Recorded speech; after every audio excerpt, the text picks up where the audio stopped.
Even then, if you're getting normal punch, I'm with you. Morphling seems to be the best hero. Universal more from Morphin, so that might be enough to catch him off guard.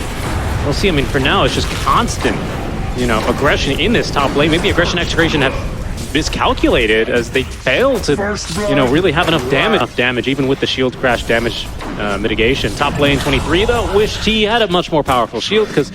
Well, honestly, Winter, the setup is pretty darn easy, isn't it, in this top lane? Yeah, all he has to just try to pull the way back. Ooh, good effort by Q, even threw the blood grenade, looking for the cheeky kill onto Palos. Jabs still going at it here, no vacuum for 30 seconds. It's a level 2 Ion Shell as well, as the Glimpse will bring back Jabs into a world of pain. Palos with enough strength here to get through it, still sitting on 9 stick charges. Right clicks, plenty of damage here on this Techies as Carlo trying to break evasion, maybe looking for the stick charge, but Q ought to have him with one more right click. No way out of this one for Carlo. Yeah, not really though, considering the start, and you're laning with a Silencer against the ST plus Underlord. Another kill onto Carlo. He's definitely the easier kill between Rune did spawn. DD into the bottle for Makoto, as he's not going to need that for the kill onto Carlo. So down here and maybe try to steal it, get some information, so when Talon decides to do the stack, actually come in contest with the Pango. Yeah, well, they do know where 23 is already. Does not have the point in Stonegaze Winter. He's already committed all 7 of his points. Still pretty tanky though, and now reinforcements TPing on in. There's going to be the Ripskate as well on down. So, Makoto, he's in though, activates the DD with the damage overwhelming onto Tino. He will go down. The Rolling Thunder, pretty good, darn good though. That will condemn 23 Savage as Shanks being targeted now by Q and Makoto. Makoto a bit limited by those spells though, as it's going to be the Shadow Poison from Shanks, which stack up and finish off Q. Jabs has rotated on over, but it's Makoto who catches another nice Aether Remnant. Shanks trying to escape here, but there's Astral Steps ready. I don't think he's really making it out. Well, there's no Astral Step. Well, there is in a second. Makoto, yep, he finds him, cuts him down through the gate. Makoto did not cancel his, so he'll be now making the long trip across the map. Aether Remnant caught a creep as Tino drops down the gate. The gate, I think, was top, and you can see now support's coming in. The Global Silence is going to make this a bit more difficult, especially as Tino is going to go down. Palos was on full agi, still managing to fight through this fairly effectively. That's Jabs now down. Did drop the wall of Replica, but it's not really doing enough as Makoto is going to manage to TP away. They didn't have the Glimpse ready to cancel the TP. You use your right clicks to clear the camp sometimes instead of just constantly using Swashbuckle. Yeah. Then you'll be able to have enough mana even if you don't have Arcane Boots. Alright, there's our third action rune as well, as they will actually try and contest with where the bottom rune spawned in. 23 eager to defend his Techies with the Stonegaze active as Bob, considering the Rolling Thunder. Early on, they will lose Q, but it's Shanks with the Demonic Purge who will claim belong. Just missing him there on the Aether Remnant. They're going to look for the kill onto him. Global Silence committed, but still in some troubles. Any stick charge? He does have stick charges, a bottle as well, but it's the world's shortest Astral Step. Still managing to get off the Dissemblate. Swashbuckle's going to whip here. The last bottle, giving him enough mana. He's got an Astral Step here in 2 seconds. He will be able to make it out alive, Winter. Items, the aura items on the Darkseer, he has Pipe now, and he's waiting for a Blink next. Okay, so he wants to be able to combo with the Techies Blast Off with the Vacuum. I think that's good, because for now, 23, I'd say until at least he has Butterfly, Scotty is, not as big of a threat as perhaps he thinks he is. He's going to get disrupted now, can't really retreat either. Pops his own now, Manta style, as the Stonegaze trying to force him back. They dropped Wall Winter, but they've only caught the Shadow Demon in this. As Makoto running on over here, I believe he's surged up, does manage to find Shanks with the heal coming out from Tino's mechanism. Now, joining the fight from the side is Palos, finds 23 Savage immediately, as that's a pretty good blast off from Q, does keep Tino out of this fight temporarily. The silence is well incredibly annoying, prevents 23 from going down, as he will go off as the bombs one by one nuke him down. Some good observer wards down, your favorite part of the game. And my favorite part of the game. Use the Disruptor to catch them with Glimpse, your Static Storm combo, slowly pick them off the map. Could be Bob getting jumped here as Makoto. Will whip him out. Global is going to come through here, setting up for the blast off. That is going to be the Pavis getting blown through rather quickly as Q also plants the mine. That ward here on this cliff, but Talon have smoked now to back up their lady. Oh, they're trying to just walk into Roche? I don't think so. I don't think they'll get away with that. That's Butterfly delivered as well. Tino, he might not be ready for this, especially without this Morph Axe. Not quite ready. Morph as well. He's going to TP into mines as well, into plenty of damage on that Aether Remnant. For now, he's holding on to it. Carlo being focused down. He's already dropped the Static Storm, as he will be killed off now by the blast off of Q. Palos, he was thinking about joining that fight, but thought better of it, and he's going to end up staying top lane. His team, as a result, Winter. Not the team that is more patient there. Talon waited for a right opportunity. Maybe they feel like the Roche was already going on, so they had to run in. He's in trouble. They can morph into him, and they have. But 23 is going to turn him to stone. The entire team's here to party. Oh, but so is Talon. They're TP'ing in. Early TP, but not fast enough on the outpost. Deuce is dead. The Global's far too late to change anything about this fight. It may allow... Oh, no, Makoto didn't make it up to the cliff either on that astral step. We'll see if they actually sniff him out. For now, though, Execration running into mines, and quite happy to do that as Shanks whips himself to get into position faster. It saves Makoto. Picks up now the Arcane Rune, still being chased down by Bob. Hits him with the inhibit. He's in a bit of trouble here now, Makoto. Disarmed, but managing to find the Aether Remnant, the Root. Makoto making it out still pretty easily. The problem is he casted all of his spells before the Arcane could affect his cooldowns, but he's got them now ready to go a second time. Talon as well, looking like they're ready to counter-initiate as Execration have chased pretty far, Winter, but Tino's quite tanky.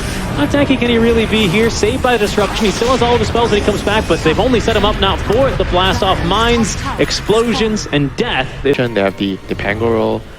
Like when they go in with the Pango, they catch someone, they just have enough damage with the morphing burst and somebody dies right away. Even if you global, you're not going to be able to save him. We're going to get a bit of a scrap here. Bob says hello to Jabs. Jabs immediately fighting into this one, but the rest of the team now coming through. Bob in a bit of trouble. Aether Remnant will catch him. They need a bit more damage. The Global Silence was purged off by the BKB. Not going to matter. Makoto has got the damage for the kill. Play from Jabs here, I have to say. I think he needs to they have the high ground. If they do, they're going to be able to get the D wards. Oh, that's the big play they needed. A 4-man vacuum, but the damage not immediately there. Q with the blast off in. They're going to be able to take down Carlo, the Vision as well, as Talon still continue to hold the high ground. There's going to be the Stone Gaze. Bob immediately turned to Stone. Not bad, though. He's right on top of this Deuce. Finds at least 2 stuns at 23 out of mana. Bonks into the low ground. Oh, he's still alive, but no. Killed off after. Palos now, he's the one to hold the high ground. A 3 versus 4 fight, but Talon, they don't have much left in the tank to fight with. And Shanks with his new Blink Dagger jumping forward, finds Ollie, trying to hide using the low priority trick, but Shanks is going to have plenty of AoE damage for him there. It wasn't bad. They just really weren't able to follow up and defend the Dusa. Oh, okay. Makoto is in, does force Bob to pop the BKB. Makoto safe and sound for now. However, Shanks blinking forward. Look at the mobility on this team. There's no step. They're chasing after a Void Spirit this easily, but they've missed a couple of crucial spells. Bob, he's just going to go down. Q baited him into the minefield. Didn't respect it. Another Global Silence here, but Tino still on through. Finds a stun onto Q, rather the Root. Q, who's finding a couple of disarms, is making a bit of space, is eventually going to die. Oh no, Talon might still be able to do something here. The Roche certainly not, right? Oh, vacuum. They're trying. That's a pretty darn good wall of replica as well. Makoto's in, trying to burst through Carlo, but he's going to cover himself now with the Static Storm. TPing on through to the outpost of 23 Savages. Carlo's going to go down. Roche still on 3,000 HP. We've been fighting here for what felt like 4 minutes now, Winter. Ever since he spawned in, he might not die in this top part of the map, but it seems like Execration are determined to see Roshan go down here. But Palos has managed to find that Ags morph onto the Medusa, so a lot of damage stolen out from the Medusa as Rolling Thunder might be getting ready here for Bob. No Blink Dagger yet for him, but Makoto, he's ready to go on in. He's jumped the gun, he's jumped a bit early on, and now he's not going to be able to get in to steal the Aegis. 23 tried as well, but glimpsed on back out. That was the minefield sign active as well going off. They popped everything too early here, Winter. This time, Talon, they couldn't be patient enough. They jumped, and now Execration jumping onto them. We'll see if they've gone too far yet again. For now, the kill on to Q. It's simple. 23 once again out of mana. It's going to be a couple right clicks for him before he goes down. He does get off a high five at least before he goes. It's actually Bob and Tino on high five-iving over his corpse. Close as Q could get. That's like Rex for free. There's nothing they can do. It pretty much is, especially with 23 down. It's only the... How do you feel about that item? It's a lot of damage. Yeah, he feels like he needs to carry the fight because the Medusa is not doing enough fight. Yeah, well, that's certainly true. True enough anyway. I think Deuce has just finished off the Eye of Scotty now. That makes it easier to fight in the Palos. But now when all your attack speed's gone, there's going to be the Axe Scepter now from Jabs. That stolen Deuce illusion doing meager amounts of damage, but Palos... Careful here, running out of mana. They're going to make more illusions of him now. Shadow Demon with the Blink Dagger, able to always get the save, and the Palos makes the jump now. He still has about a third duration left of that stolen morph. Oh, and there's going to be now the Techie's shard. Sorry, the Techie's Ags. They do find a little stun there onto Palos, who's going to turn for plenty more damage. For now, though, Talon have at least managed to stop the bottom lane of Rax from going down. 1 minute on Aegis. Yeah, and 20 seconds left until there's another morph here as well. I don't think they really want... Oh, they will jump him there, just creating a bunch more illusions. Plenty of damage onto Palos, but they have managed to find 23 yet again, so there's going to be more illusions coming through here, helping and aiding Execration to the push, nearly killing off Ollie as Palos looking for the support. There's going to be Stone Gaze out. Jabs is going to go down, and Palos, he doesn't mind dying. I mean, he still has Aegis for another minute. If you can even kill him, finally caught, he will go down.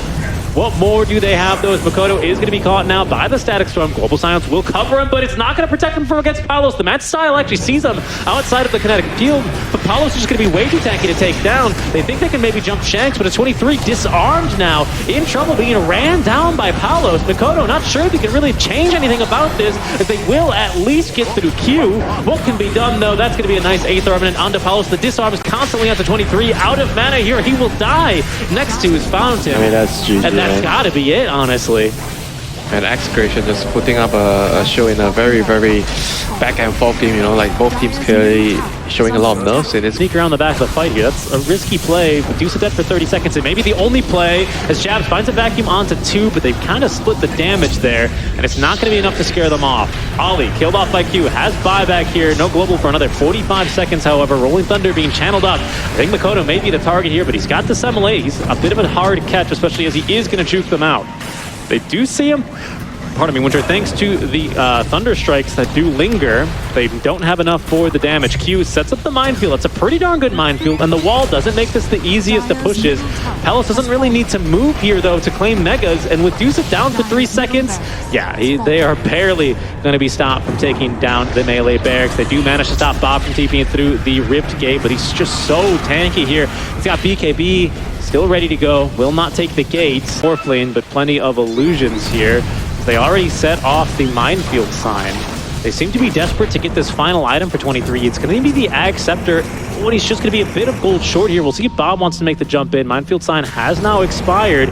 Pretty long cooldown on that thing as Palos ready to go on in. They get the D-Ward. Jabs is going to be able to punch him. Oh, the minefield side yet again, but they just cannot connect on the spells. Palos, though, no, he's going in aggressively. Immediately on a 23 Savage. Stone Gaze at least is going to be able to catch Bob, but it's going to stun up Q, and now 23 a second time as he's stunned up in trouble. They manage to as well find the disruption of him, so the illusion's coming through. A disarm, 23. He just can't do anything this entire fight. Jabs managing to catch Palos at the very least with 23. Disarmed yet again and just dying underneath his 2 or 4 towers. He will go down, unable to complete the Ag Scepter. Makoto only able to get through Carlo, but immediately killed off as 23. He's done cooking. This one's all over. Execration take game 1.